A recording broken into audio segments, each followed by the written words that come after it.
call the, got it.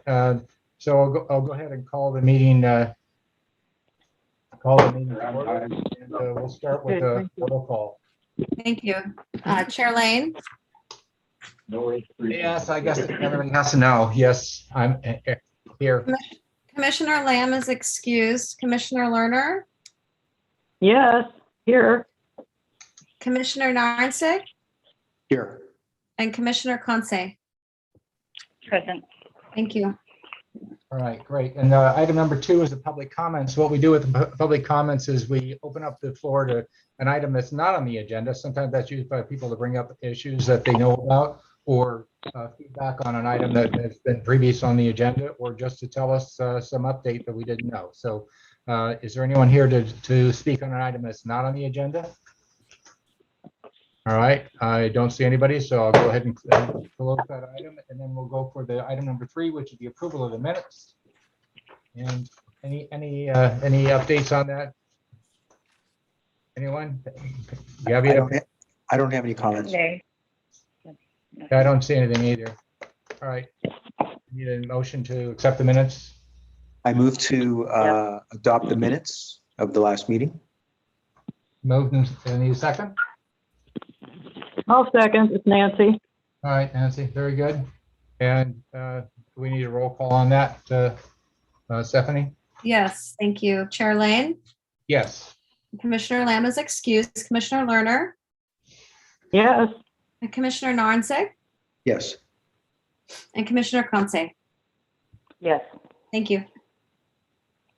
All right, with that, then we'll start with the public hearing section of the meeting. So let me just make sure everybody's clear on the process that we use for this. We start with a overview by staff, and the staff will give us an overview of the item. Then we'll go ahead and open the public hearing, and we'll start with the applicant or the representative. Then we'll close the public hearing and bring it back to the commission for discussion and action as appropriate. We'll do that every time. If I see people pop up during the meeting, I'll go through the overview one more time so nobody's in the dark about what the process is. With that, we'll start with item 4A, which is a variance at 50 Lilac. It's actually Lilac Drive. It says Lilac Lane in the agenda, but when I went and toured the site, it's Lilac Drive. So with that, Stephanie can give us an overview. Yes, thank you, Chair Lane. Ralph, I'm going to go ahead and start, and if you don't mind, if you can also please pull up the images. So tonight, Commission, you are being asked to consider a variance application to allow for construction of a detached garage to have a reduced front yard setback at 50 Lilac Drive. The property at 50 Lilac Drive, shown here, outlined in red, and I'll explain those arrows and text momentarily, is situated at the end of a cul-de-sac. You can see the shape of the lot, given that cul-de-sac positioning, has it shaped in a somewhat, we're describing as a broken, irregular parallelogram shaped property. Given the lot lines relative to their placement at the cul-de-sac or street frontage here, the resulting lot line determinations are as shown here on the screen. I will, if you can see my mouse moving here, that resulting determination has this small little curvature continuing this way as the front lot line, moving counterclockwise up and towards the rear as the side lot line. This line here abutting the property at Green Oaks Drive, and most distance from the front is the rear, and then continuing back and connecting at the end of the other side of the cul-de-sac as the opposite side property line. So, and Ralph, if you could scroll down to the next image, please. The property owners are requesting to locate a new detached garage within what is the defined front yard area. My mouse moving here on the screen in this lightly shaded gray building is the proposed location of the garage. Again, here's that little cul-de-sac piece at the end of Lilac Drive.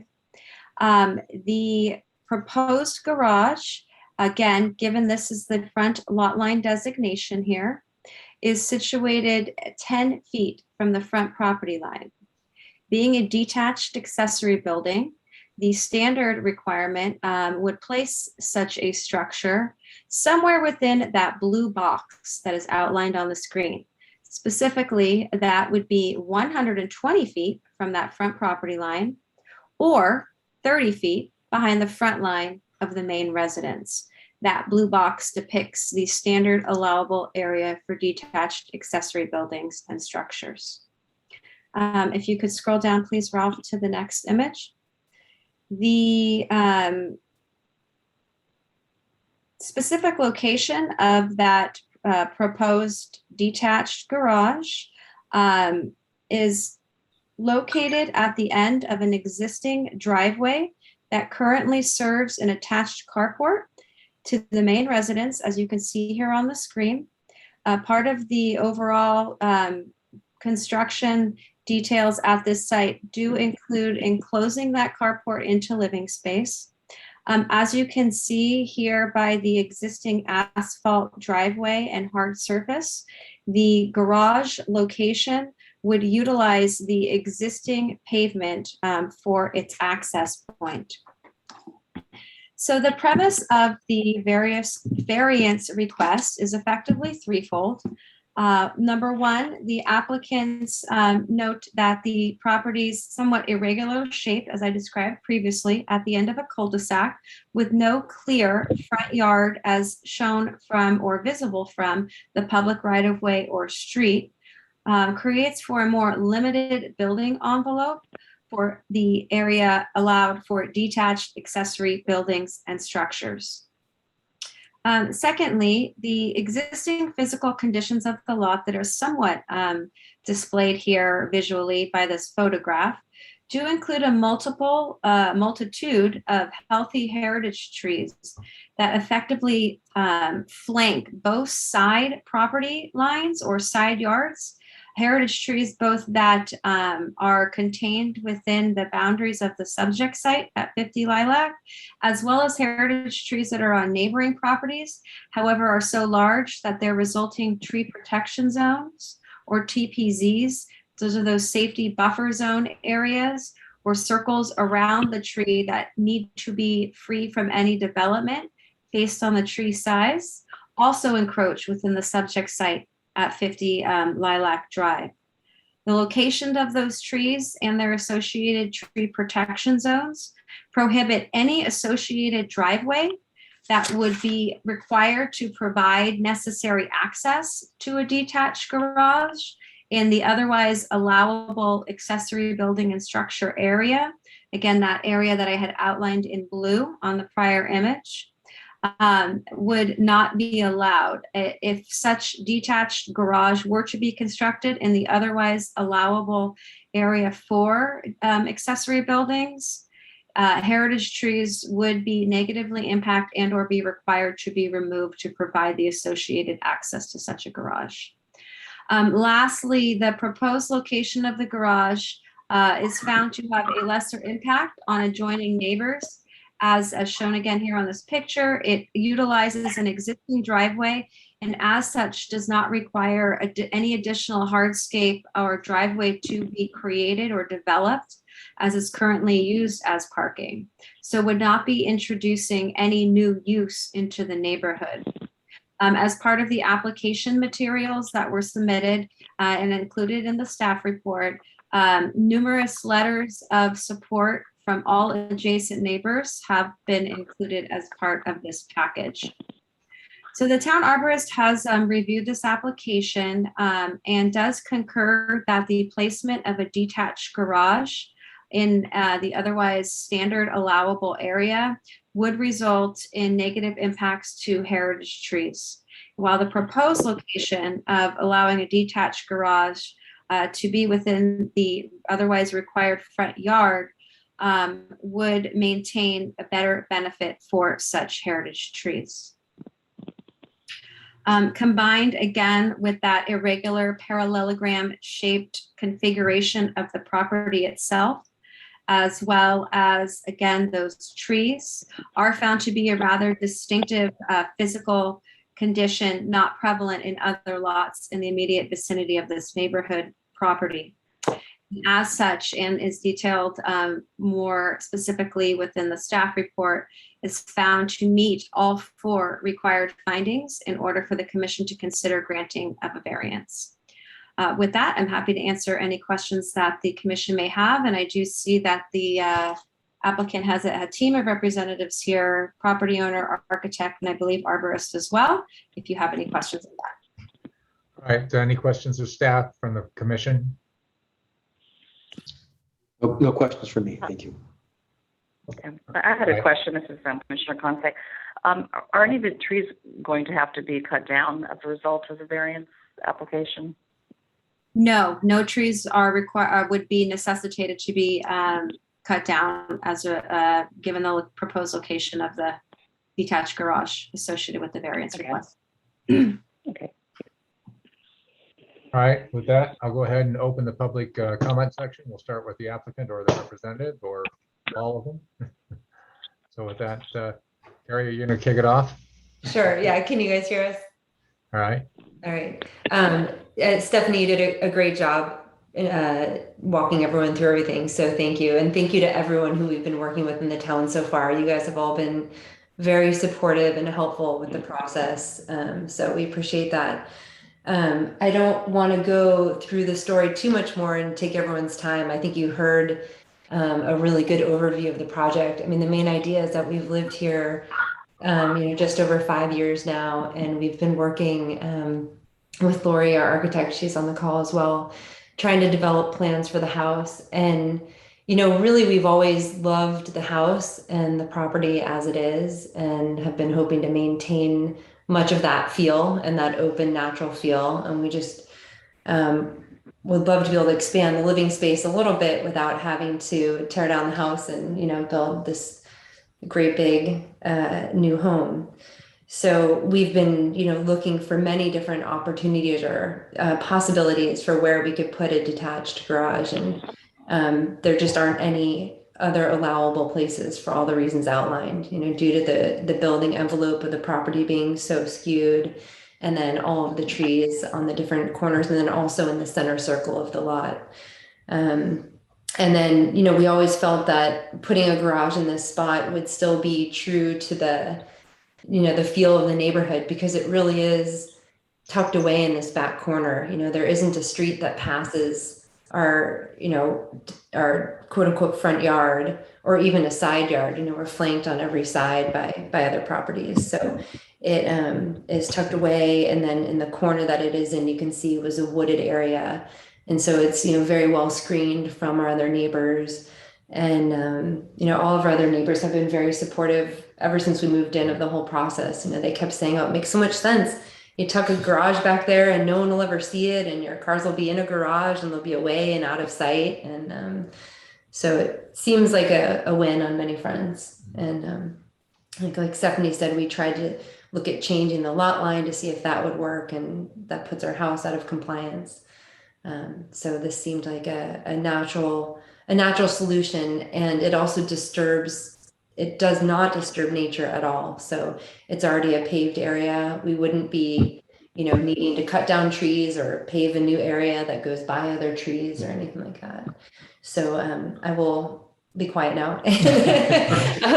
Happy to answer any questions that anyone has, if that's helpful at all. All right, any questions of this from the commission? No, that's a very good presentation. Yes. All right, anyone else of your cast gonna need to speak? Carrie? I don't think so, unless there's something specific that you'd like spoken to. We're happy to do that. And I think their rates are lower if they don't talk, so all right. With that, then anyone else here to speak on this item? Not part of the applicant group? All right, I don't see anybody raising a hand or blinking or anything, so I'll go ahead and close the public hearing section of the meeting and bring it back to the commission for discussion and action as appropriate. Thank you. All right. I'll kick it off. I went out to the site and it's going to be tucked away and nobody's going to see this thing, and it's a perfect location on the lot, and it's a cul-de-sac that no traffic goes by any part of this. So I was very pleased. Adam and I talked when we were there, and so it looks to me like a very straightforward process. Anyone else have anything? Is there a pending application for the ADU? Where's the ADU going? What's the status of the ADU? I don't believe any formal application has been submitted yet. I see that it is part of the overall development scheme, but unrelated to the specifics of the variance request to the commission tonight. Yeah, Lori can speak to that more if you want her to answer that too, but we're that's in our plans for the house. Ultimately, that will be submitted, but we wanted to see if we were going to be able to do the garage, and then, you know, the subsequent plans would come from that.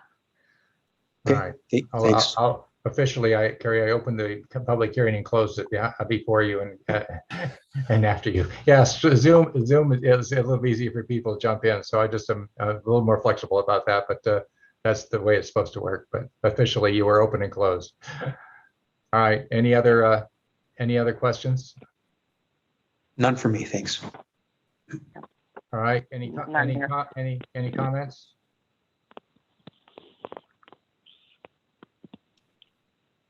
Okay, we're ready for the motion. Okay. Yes. Gabby, do you want to do it, or I can do it, whatever you want? I'll second the motion. Oh, well, I didn't make it yet, but I'll make the motion. I move that the planning commission sorry. approve the variance at 50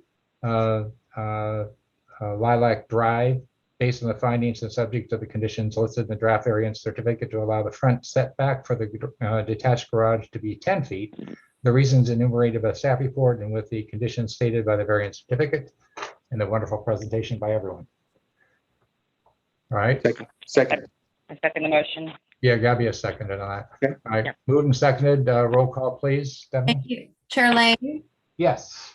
Commissioner Lamb is excused. Commissioner Lerner, Yes. Commissioner Narnsick, Yes. and Commissioner Conce. Yes.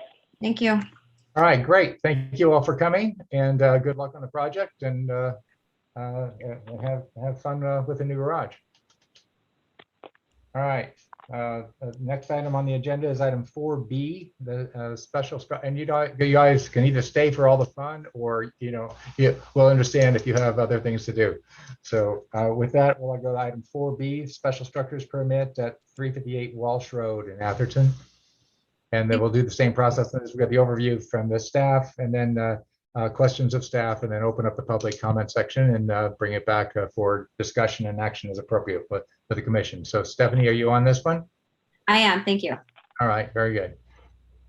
All right, so tonight the commission is being asked to consider a special structures permit this time for a detached garage to be located at the front setback line for a property at 358 Walsh Road.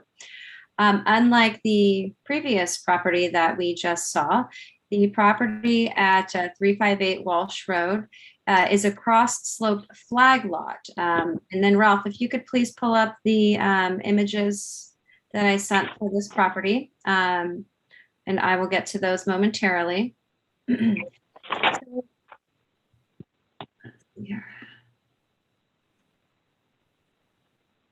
If possible, to zoom out a bit so we can see both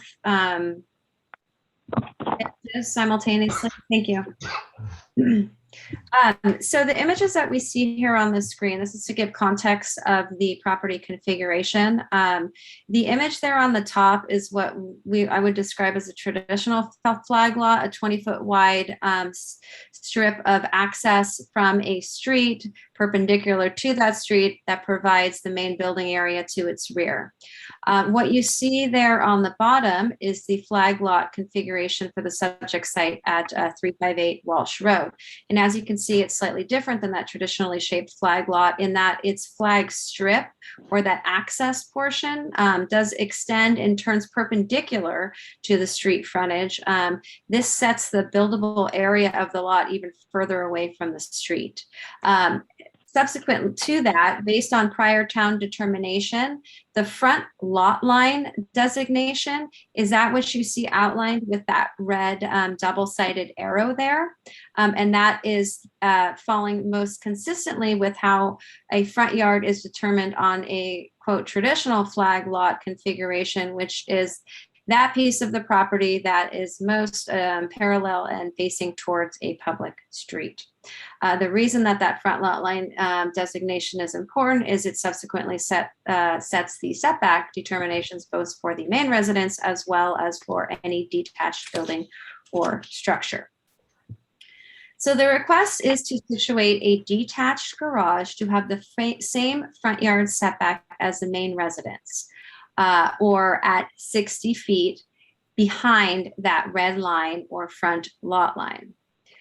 This situates the proposed garage, however, still 400 plus feet back from the street at Walsh Road. The location of the proposed garage also allows its situation to face the rear yard of the most closely adjacent neighbor there. If you're standing on Walsh Road, that neighbor would be to the left. So the town arborist has reviewed this application and determined that the proposed location of this detached garage would not result in any impacts to any existing on-site or adjacent heritage trees. Unlike the prior application that triggered the need for a variance, the municipal code does allow a special structures permit to be the appropriate entitlement process and application type for a detached garage on a flag lot. Just wanted to clarify that since we had two very similar applications but different entitlements, and explain why. And with all of that said, as detailed in the staff report, the application is found to meet all three required findings of a special structures permit in order for the Planning Commission to consider supporting and approving such requests. I see the architect is here. I'm happy to answer any questions that the commission may have as well. Thank you. All right, any questions of staff on this one? Not right now. Thank you. No. It's a very interesting access for sure. When I went there, I was confused at first, but I figured it out. All right, with that, then anyone else with questions before I open up public comments? All right, I'll go ahead and then open up the public comment section, and we'll hear from the applicant or representative. Good evening. Good evening. Yeah, thank you for your time this evening, and thank you, Ralph and Stephanie, for taking the time over the last month or so to determine that front lot line designation based on the unique shape of the property. So along with the unique shape of the property also is encumbered by a series of public utility easements and sanitary sewer easements on the western side or the uphill side of the lot, which reduce the locations available for detached structures, as the sanitary sewer sits within 20 to 50 feet of the property line. Additionally, there is a historical drainage flow that comes down from the center of the property through a PUE and runs west to east across the property as well. So when locating our structures, we were looking for an opportunity to keep the existing drainage path through. So what we ended up doing was pushing the garage forward, sliding the house back, and allowing that drainage to come between the breezeway connection between the two. Additionally, the garage is located adjacent to the flag lot for 360 Walsh. So the driveway behind there kind of ascends over the top of the garage there, and utilizing a kind of linear low profile, flat roof structure of that garage, along with landscape screening. The goal is, and the intent is to keep that with minimal visual impact from even the neighboring driveway. And other than that, if you have any questions, I can answer those for you as well. Any questions? I have a question, Commissioner Yeah, Conte. Well, what's the square footage of the garage? I didn't see that in the plan. Yeah, the garage is a 1,400 square foot 5-car garage. Okay. And what's the square footage of the house? So it's relative to the proportion of the home? Correct. Yeah, the garage, or the main house has not been fully developed at this point, but it will sit around 15 to 16,000 square feet of the available 18,000 square foot MFA on the lot. Okay, got it. Thank you. You want to make sure that all the cars trying to get up there have good ground clearance. When I went up there, it's pretty steep and a little bit interesting to get in. As a matter of fact, there was a dump truck coming down that was the biggest dump truck I'd ever seen come down. It was virtually the entire width of the driveway as I was going up there. I went, oh, I'll back out. So yeah. All right. Yeah, and I didn't have a chance to drive by the site. Is it the home at the very end of Walsh Road? No, it's up off the end of it. It's like the second or third one, and it's a long driveway. You can't see any side of the house from the road. You have to go all the way up the driveway to be able to see anything. Okay, thank you. Barry? Any feedback or outreach to neighbors? We have not. No. Yeah, you have not reached out to neighbors? No, we have not. No. Stephanie, all the notices went out? Yes, notice went out to all property owners within 500 feet of the site. Okay. And we have not received any communications from any of those notices to date. Yeah, looking at the site, it's virtually impossible to see anything site to site or property to property up there. Well, that's good. Yeah. All right. Any other questions, comments before I? All right. So is there anyone else to speak on this item? No. All right, good. No, I just want to I want to make sure if there's anybody else that showed up, Yeah. like a neighbors. All right. All right. Anyone else? I don't see anyone. So I'll go ahead and close the public hearing and bring it back to the commission for discussion and action as appropriate. I don't have anything on this one. I went up there and it's 5 cars are going to have fun getting in and out, but other than that, fine. Yeah, I don't have any comments. And by the way, I would not have yielded to the dump truck, but okay. Yes. All right. Ready for a motion? There's no more comments. Okay, I will make the motion. I move that the Planning Commission approve the special structures permit to allow a detached accessory building garage to have the same front yard setback as the main residence at 358 Walsh Road, based on the findings and for the reasons enumerated in the staff report, subject to the conditions listed in the special structures permit certificate. Second on this? I'll second. It's Nancy. All right, Nancy. All right, Stephanie, a roll call, please. Chair Lane, Yes. Commissioner Lamb is excused. Commissioner Lerner, Yes. Commissioner Narnsick, Yes. and Commissioner Conce. Yes. Thank you. Okay, thank you very much, Sean. Thanks for waiting, and we'll see you soon. All right. Thank you. All right. Next item is item 4C, and that is the special structures permit. Boy, we got a closeout sale on special structure permit today. All right, special structures permit at 95 Mercedes Lane. So with that, we'll go through the same process and we'll get the overview. And Ralph, is this one yours? Yes. All right, I had a feeling it was. Go ahead. So go ahead. And quickly, can you hear me okay on my end? Just want to make sure my mic is Yeah, you're a little low, but just don't whisper below that level. great. Yes. I'm in the office. So I also have a vacuum going on in the background. So excuse me. Yeah. All right. Is there. All right. Well, good evening, commissioners. So the applicant at 95 Mercedes is requesting a special structures permit to construct an accessory structure, a sport court with a reduced front yard setback. The subject site is a 1 acre lot located in the R1A zoning district, surrounded by other low density single-family homes. The property, which you can see the orientation of it here, has a small portion of its front property line along the street, and then it then extends along the length of this driveway for a neighboring flag lot at 89 Mercedes Lane. The applicant originally submitted for a building permit for the sport court but was denied because they did not have the adequate setback from that front property line. Excuse me. An SSP is reviewed based on the findings provided in section 1715.040 of the Atherton Municipal Code, which we'll review shortly. The required front setback for the property is 60 feet. They're requesting the proposed detached accessory structure for the sport court to be located 68 feet from this front property line. Otherwise, accessory structures need to be 120 feet from the front property line or 30 feet behind the front of the main residence, whichever is less.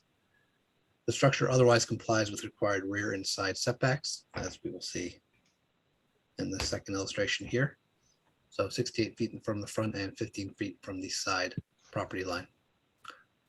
This location was selected as the only portion of the site where it could comply with the required setbacks. The only other portion of the site where it would maintain the setbacks contains several mature trees.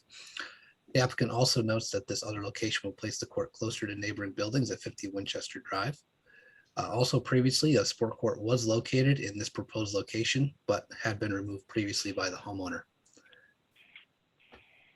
The town arborist has reviewed the applicant's submitted materials and determined no heritage trees would be negatively impacted due to the construction of this proposed accessory structure.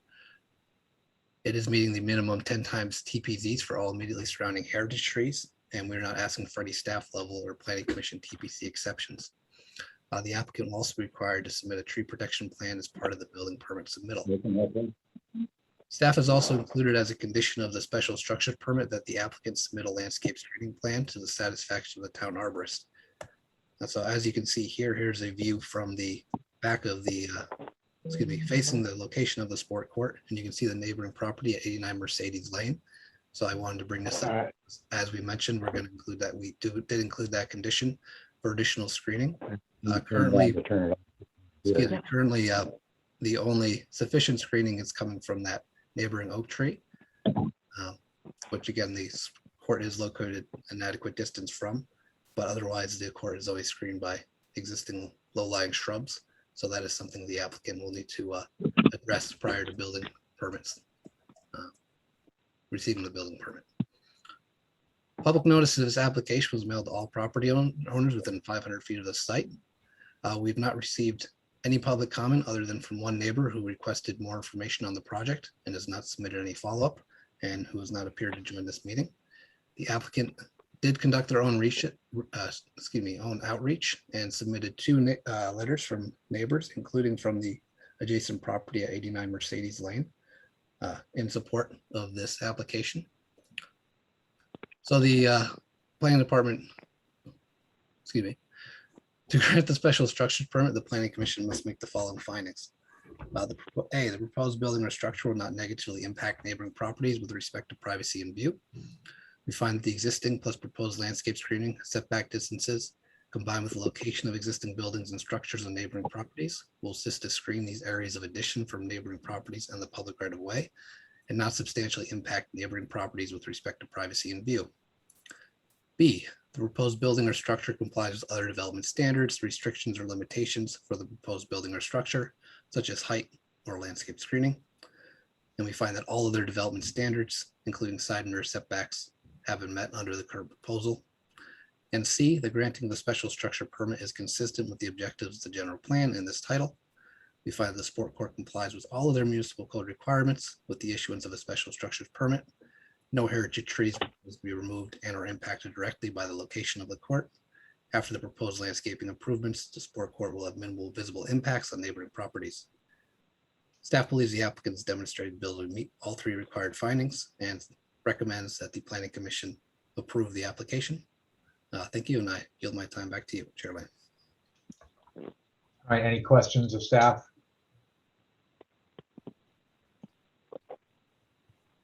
Okay, all right, I'll go ahead then and open the public hearing, and we'll hear from the applicant or the representative. I don't know who that is. Penelope, is that you?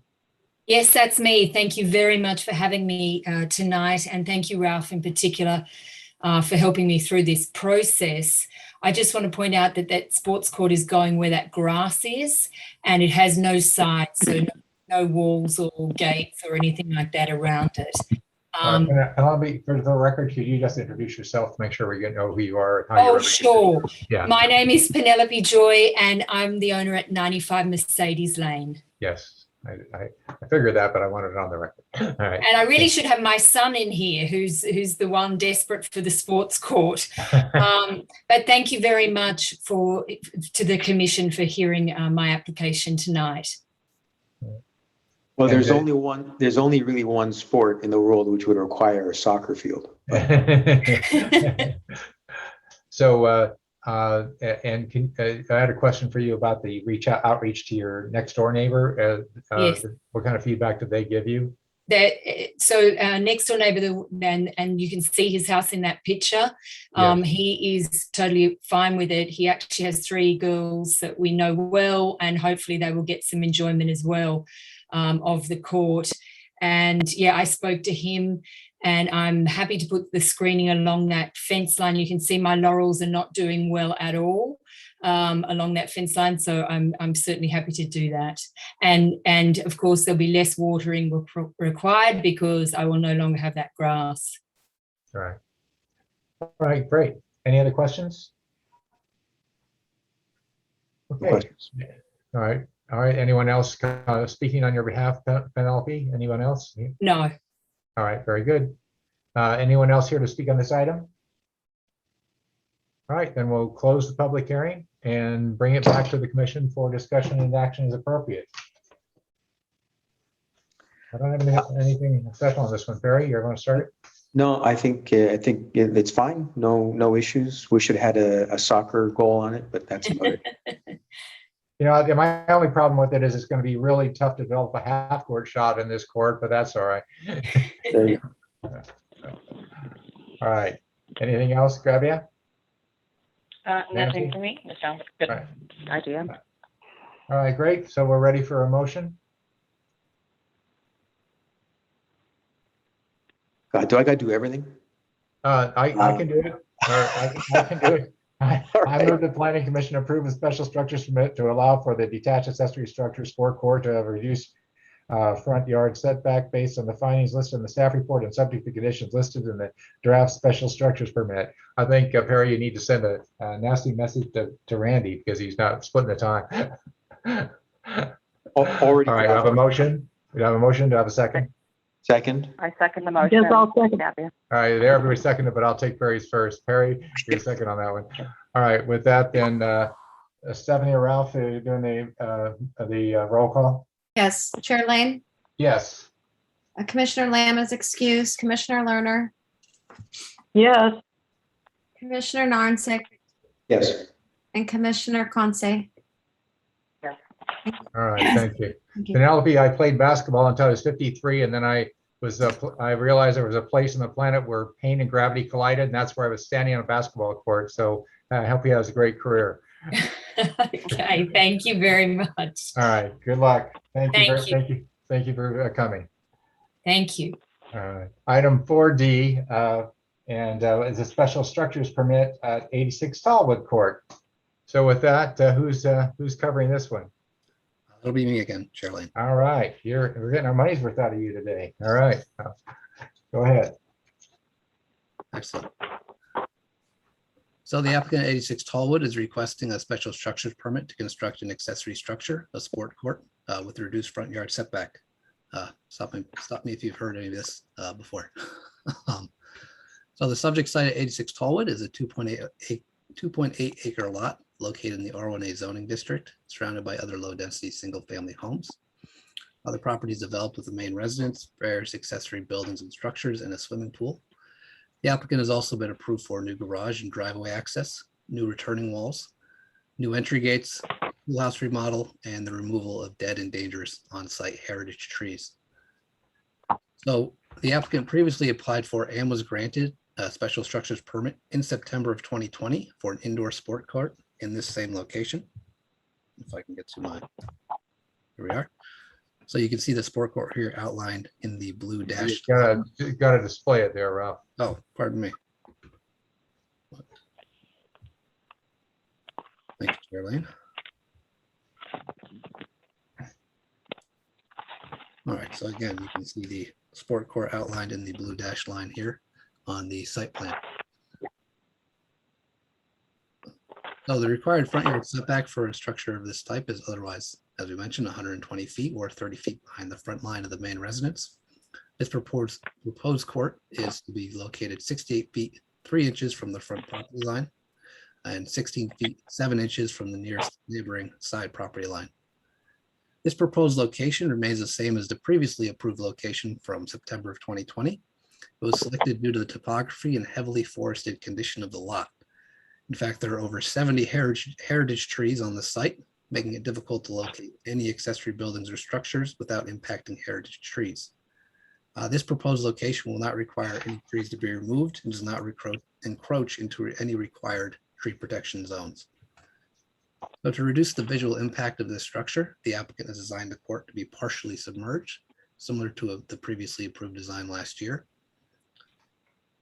The current revised design proposed the court to be surrounded by a stucco retaining wall, with portions of the wall to be topped by a 42-inch guardrail.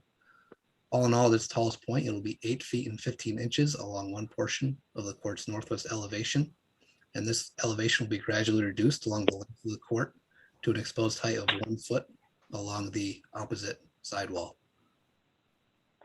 The exposed portions of the wall are to be obscured by new and existing plantings, and a new 12-foot tall hedge is also proposed along the length of the side property line adjoining the court. It is further obscured from the neighboring property by 3 oak trees. And as we can see here here's the view looking down the driveway. The proposed court will be located to the right of this image, and to the left in front of us is the public right of way. And as we can see, the existing forested nature of the property provides a tremendous amount of screening from the public right of way. The town arborist has reviewed the submitted materials and determined no heritage trees are to be negatively impacted due to the construction of the proposed accessory structure. At its location, it meets the minimum 10 times TPZs for all surrounding heritage trees, and the applicant is not asking for any staff level or planning commission TPC exceptions. If the accessory structure were to be located to meet the otherwise required front setback requirement of 30 feet behind the front line of the main residence, it would encroach into required TPZs or require consideration of removal of other on-site heritage trees. I'll also add the applicant had previously revised their previously accepted application for an indoor sport court due to the costs and difficulty associated with building the indoor court. And I believe they can speak to the specifics of those challenges and the decision to revise their application within the public comment period.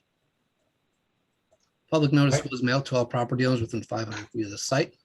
No public comments were received to date.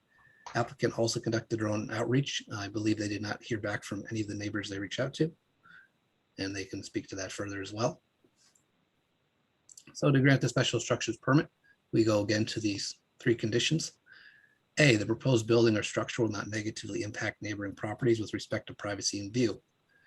The existing plus proposed landscape screening, the site's upslope steep topography, the partially submerged design and setback distances of the structure, and the location of existing building and structures on neighboring properties will assist to screen these areas of new construction from the public right of way and from neighboring properties, and therefore will not substantially impact neighboring properties with respect to privacy and view. B, the proposed structure complies with other development standards, restrictions, or limitations, such as height and landscape screening. And we find that all their development standards for a detached accessory structure, including side and rear setbacks, shall be met under the proposal. And finally, the granting of the special structure permit is consistent with the objectives of the general plan. And again, we find that the sport court complies with all their municipal code requirements. No heritage trees are proposed to be removed and are impacted directly by the location of the court. And after the proposed landscape improvements, it'll have minimal visible impacts on neighboring properties.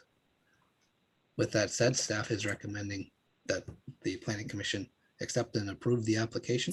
And I thank you and give my time back to you, Charlene. Great. Any questions of staff on this one? No questions for me. All right, good. Then I'll go ahead and open the public hearing section. And it looks like Stephen, you're representative on this one. Yes, my name is Stephen Kikuchi. I'm a landscape architect, and I want to thank the Planning Commission for the prior approval of this project when it was an underground sports court. And unfortunately, as we obtained geotechnical investigations and got a structural engineer involved and started to figure out what it was going to take to build this court, it was pretty extensive. It was going to be a 20-foot deep hole in the ground, and then piers that extended another 25 feet beyond the bottom of that hole. And even at that point, neither the structural engineer or the geotechnical engineer would guarantee that the court would not move because of the Whiskey Hill soil geography in that area. So that's a pretty nasty geography or soils in that area. And so it really wasn't the financial aspect of it. It was more that the court wouldn't meet the needs of the client, and potentially he may come back at a later point and think about pursuing it, possibly with even more stringent engineering. But for now, we're looking at possibly, doing this exterior sport court, which we hope will be a lesser impact. It's actually about 8 feet lower than the previous sport court was going to be. And it will be vegetated and hidden. Vegetation will be on the walls, as we tried to do last time. We tried to make it a totally hidden structure, and we're going to still attempt to do that with this one. We have been in communication throughout this whole project with the most adjacent neighbors, the Tevises and the Myers, who are both on Tallwood Court. And they were supportive of the prior submittal. On this submittal, we sent them updated plans and reports and photos about a week before we submitted to the Planning Commission, and have not heard back. We encouraged them to contact us if they had any questions or concerns, and have not heard back from them.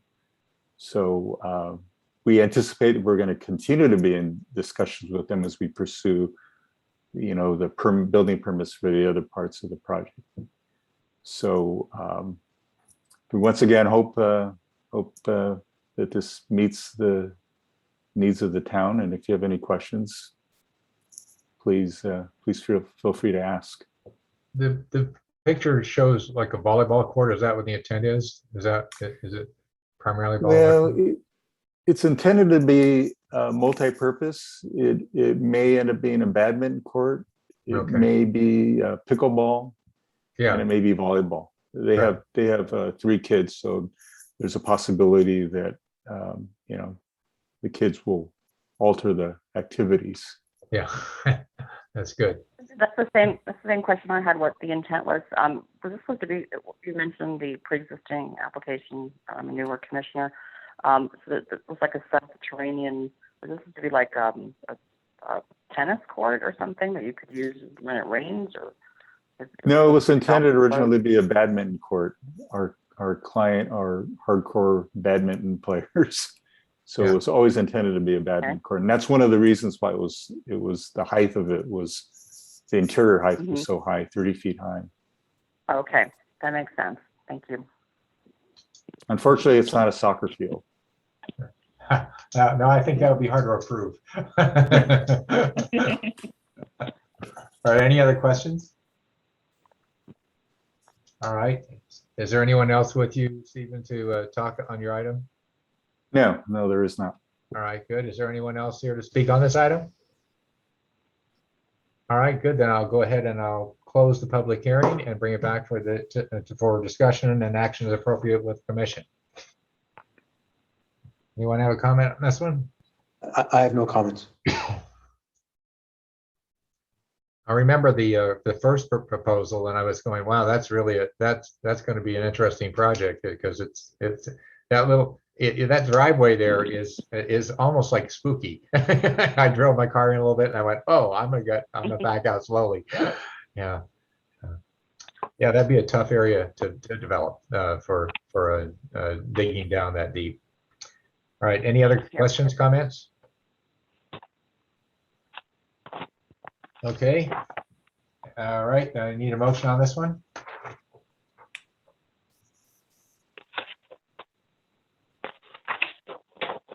All right, then I'll make the motion. I'll move the planning commission approve the special structure permit to allow for a detached accessory structure sport court to have a reduced front yard setback based on the findings listed in the staff report and subject to the conditions of the draft special structure. And specifically, this one should also have the date or the address at 86 Tallwood Court as part of the motion. All right, do I have a second? Second. I'll second it, Nancy. All right, Nancy's second on this one. All right. Yes. If there's no comments, then we'll go ahead with roll call. Stephanie? Thank you, Chair Lane. Yes. And Commissioner Lamb is absent. Commissioner Lerner. Yes. Commissioner Narnsick. Yes. And Commissioner Conce. Yes. Thank you. All right. The next item is item 4E, the school master plan update for Thank you, Menlo everybody. College. And we'll go ahead and start with the staff report overview. Stephanie, are you doing this one? Yes. All right, good. Then we'll go with that, and then Stephen will start. We'll kick us off there too. All right, go ahead. Thank you. Tonight, the commission is being asked by Menlo College, located at 1000 El Camino Real, to receive their 2021 master plan update. So as is done annually with all the private schools within town, Menlo College has prepared an update for their master plan for 2021. It does touch upon each of the Atherton Municipal Code suggested topics to be discussed in such an update, which I will give a brief overview of now. Regarding land uses, the master plan update does talk about its camps and conference programs that is situated for 2 primary anchor tenants. These camps and conference programs run through June and July, and they do provide both a revenue base and a recruitment vehicle for the college. Other than that, no changes to land uses are anticipated this year. No change to parking or circulations are proposed this year. The last traffic study for the college was conducted in 2019. No update to such traffic study has been conducted. Given the minimal on-campus activity and increase in online learning due to COVID-19. The master plan update, however, does note that even though classes have resumed this fall of 2021, that the college has noted that the demand for parking has not ever exceeded its available supply. The college does continue to implement incentives for bicycling and public transportation use to its students, employees, and others, as well as continuing to offer flexible class schedules. The master plan update does touch upon the new previously approved 147 unit residence hall under construction, and that any future improvements to Carton Field would require, of course, separate planning department and or city council entitlement review processes that would trigger their own set of public notices and or hearings as appropriate, depending on the scope of any such improvements. Regarding enrollment, the college has actually seen a slight decline due to the pandemic, but does expect to resume gradual growth rate increases over the next few academic years while looking to maintain their existing target of 1,000 students, in which that is the number that the campus is constructed to accommodate. And lastly, the 2021 update does touch upon details on how the college is working to engage the community and its neighbors, describes various ways that the college attempts to do so, including but not limited to advance notification prior to any college-sponsored events, opening up access to the community for the college's existing on-site vehicle charging stations, as well as sharing some of the events held on the campus to members of the community. With that, I see a few representatives from the college here on the call. I'm happy to answer any questions that the commission may have. Again, this is an annual report that is offered to the commission by every private school every calendar year. All right, great. Any questions of staff on this one? Yeah, this is Perry. Stephanie, this is kind of more informational, right? I mean, we're not being asked for any action. This is kind of, wouldn't you like to know, presentation. Is that fair to say? Yes, that's correct. The municipal code does require the schools to provide updates to the planning commission annually on their master plans. There's no formal action that any school is asking the commission to take in presenting these updates. It's more of a heads up should there be any forthcoming applications or projects identified in their master plan. And as I mentioned previously, for the most part, anything of substance would trigger a whole other series of entitlement process and review, public hearing and meetings. It just depends on the scope of any future project. And we don't have that type of detail at this meeting tonight. Perry, this also is a way, there are three schools along there that we hear from, and it's a way for the community to give feedback on it in situations where we've had issues.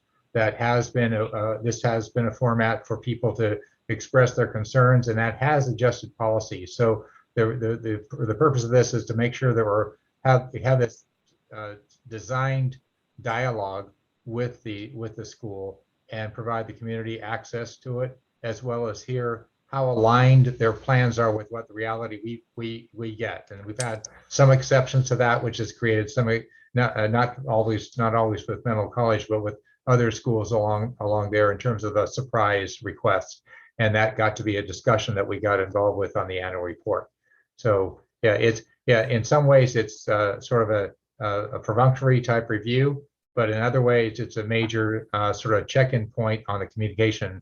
And I've seen already on this, the traffic area was something that was an issue for me that's now more included in the report, along with the outreach on the communication was also a concern that we had at one point, and both of those are more addressed now. So even though it's not an approval, it is a moment where we get to talk about ways to improve the relationship with the community.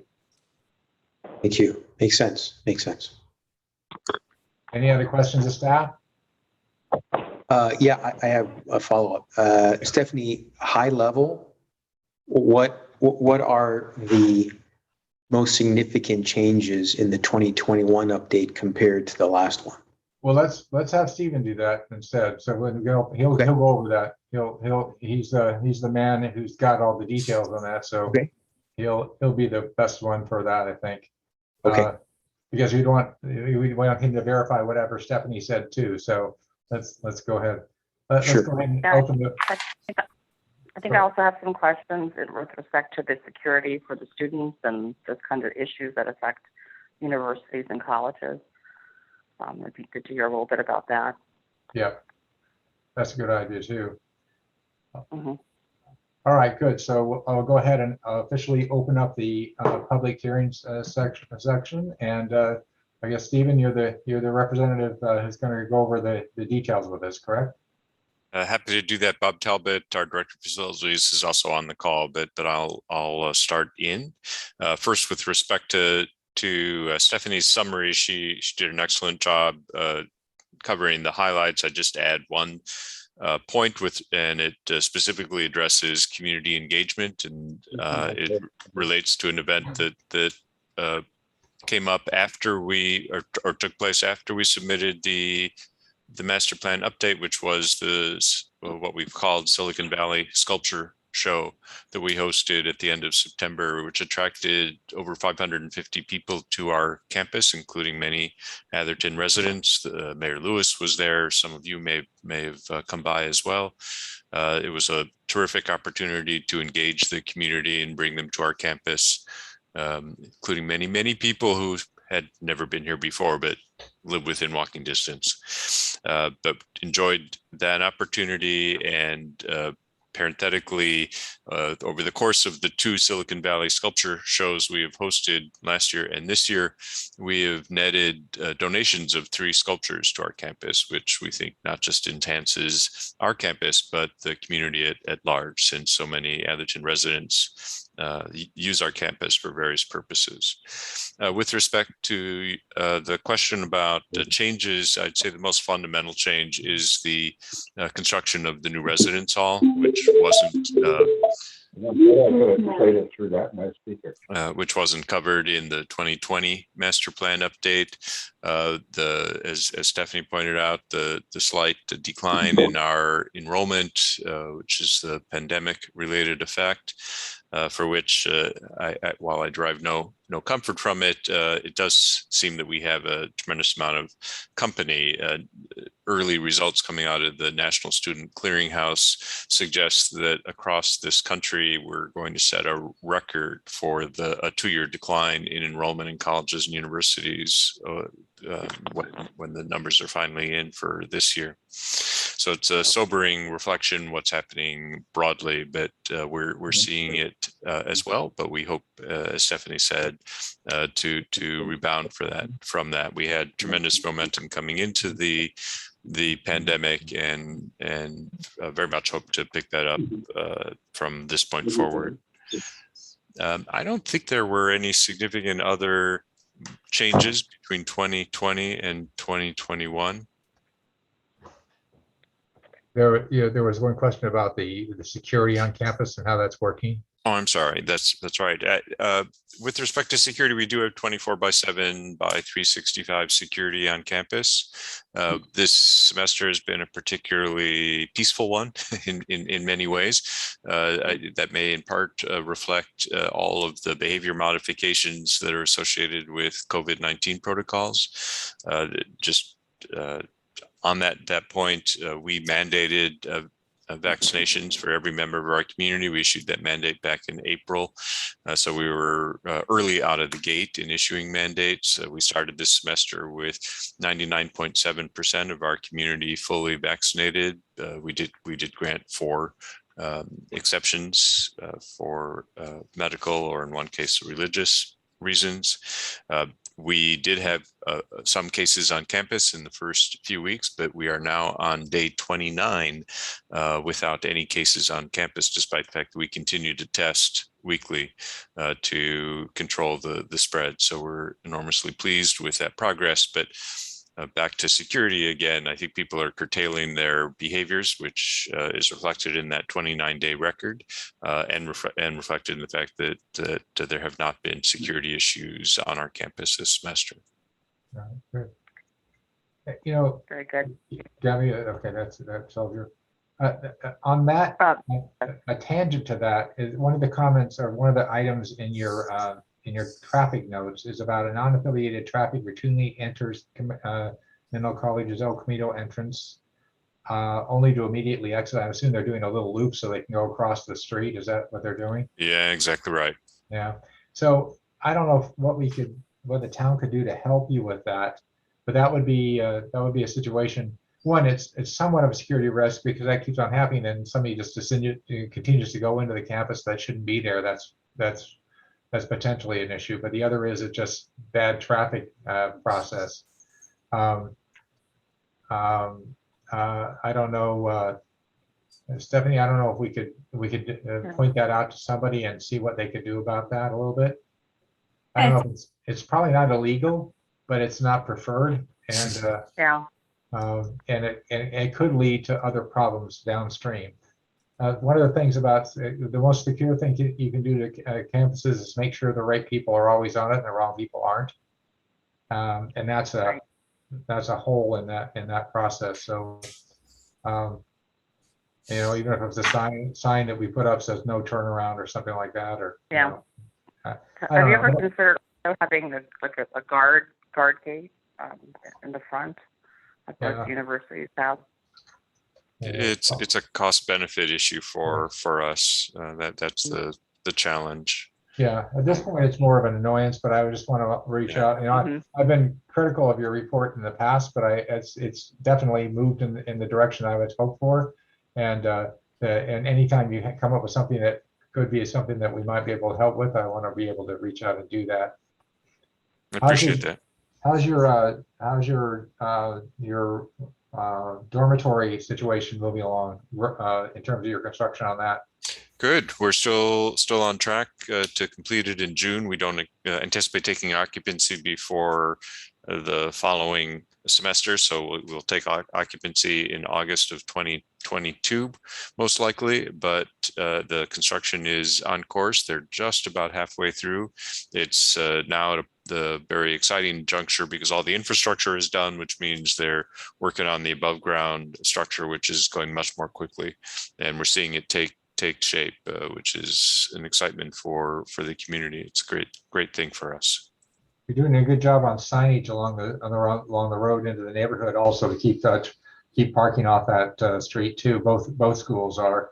So I know the neighbors can appreciate that, because I've seen more signage and more awareness of like don't park here if you're a student than I saw in years past. So that's good. Yeah, thank you. Yeah, how's the outreach to the immediate community coming? We engage. You know, we for most of our neighbors, they abut our athletic fields, which is where most of the noise and action on campus happens.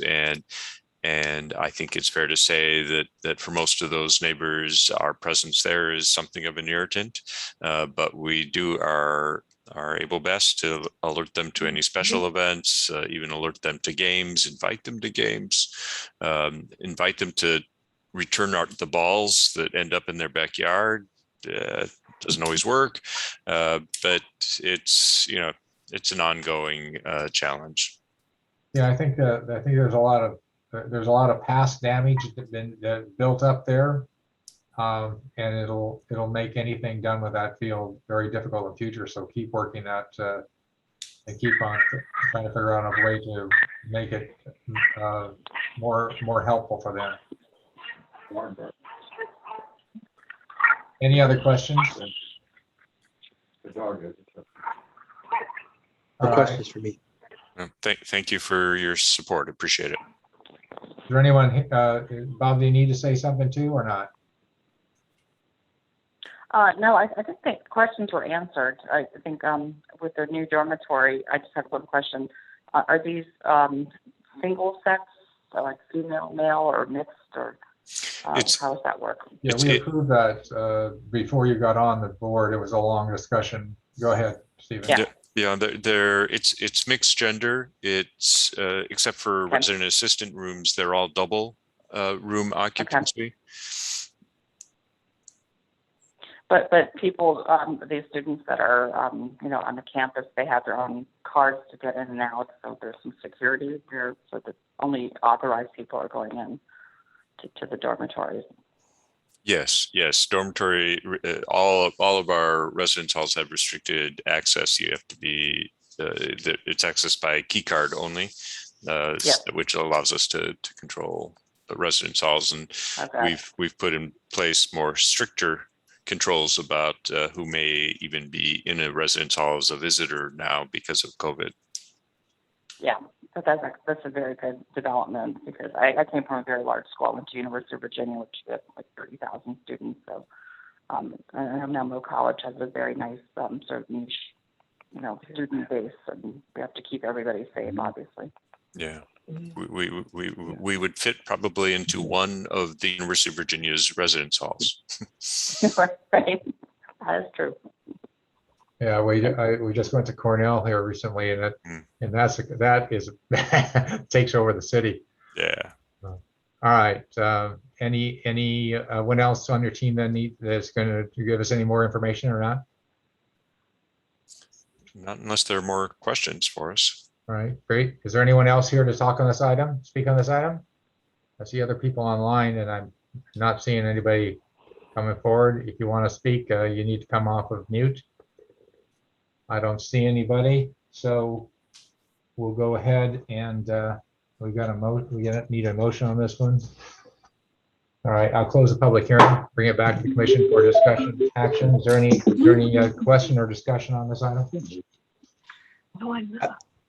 I have no questions. It's always nice seeing Stephen and the school's presentations. Good to see you. All right, with that, I'll need a motion. I'll move that the Planning Commission accept for filing the 2021 annual master plan update from Menlo College. Is there a second? I'll Gabby? second it, Gabby. Yeah, okay, there you go. All right, moved and seconded. Roll call, please. Chair Lane, Yes. Commissioner Lamb is excused, Commissioner Lerner, Yes. Commissioner Narnsick, Yes. and Commissioner Conce. Yes. Thank you. Good. All right, thanks again, Stephen. Thanks for waiting also. You're always on the end of the agenda, so you get to see all the excitement. Yeah, I got to see Batman. That's worth it. I didn't know you were on early enough for that. All right, thank you. Item Thank you. item 5.